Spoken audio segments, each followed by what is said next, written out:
This is completely impromptu, okay? And whatever comes to my head off the cuff is what I'm going to be talking, okay? Whatever little bit that I have understood in my life, and after having spent so many years in Reliance, is that winning the trust, I mean, whatever little bit that I understand of Shri Dhirubhai Ambani's days and whatever little bit that I've read about him, is that the moment he won the trust of a few handful of people who were willing to invest in his company at one point in time, the moment he took that one step, he never had to look back. And there was a phase where actually Reliance as an organization, which was at that point in time not as huge as it is now, where people were sort of skeptical about how far such a bubble would last.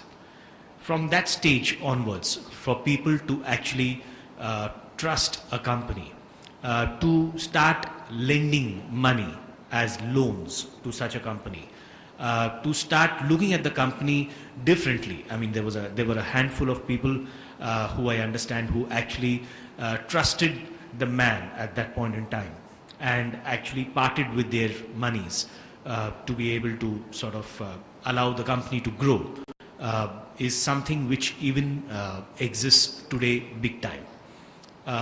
The trust factor that was created at that point in time, something that took birth at that point in time, has grown, has evolved over a period of so many years.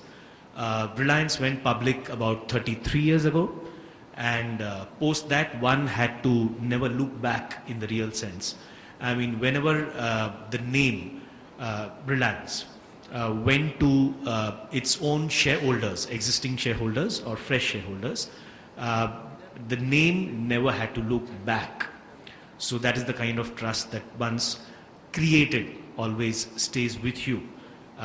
As other senior members of the industry have said, that once you create that, the second stage that exists is the maintenance of that particular trust, which is even more difficult, because once you've created trust, you then get into a phase of actually maintaining that trust, which is difficult. And over a period of time, if you're successful in maintaining that kind of trust, it's a big achievement. As mentioned earlier, I was sitting there and going through some kind of figures which Mr. Mauli and his team have gone through. Those figures, honestly, I am not a statistician by any chance, and statistics was never a favorite subject of mine in school or college or when I did my MBA. But when I read those figures, it actually went seriously over my head. And to actually sit with those kind of figures and analyze it, and this, mind you, this is qualitative data and not quantitative data to be easily assessed. So for a company like this and his team and he himself to actually sit and analyze qualitative data and to come up with figures and to come up with results like this is something which is really commendable. So that's all I have to say, and thank you.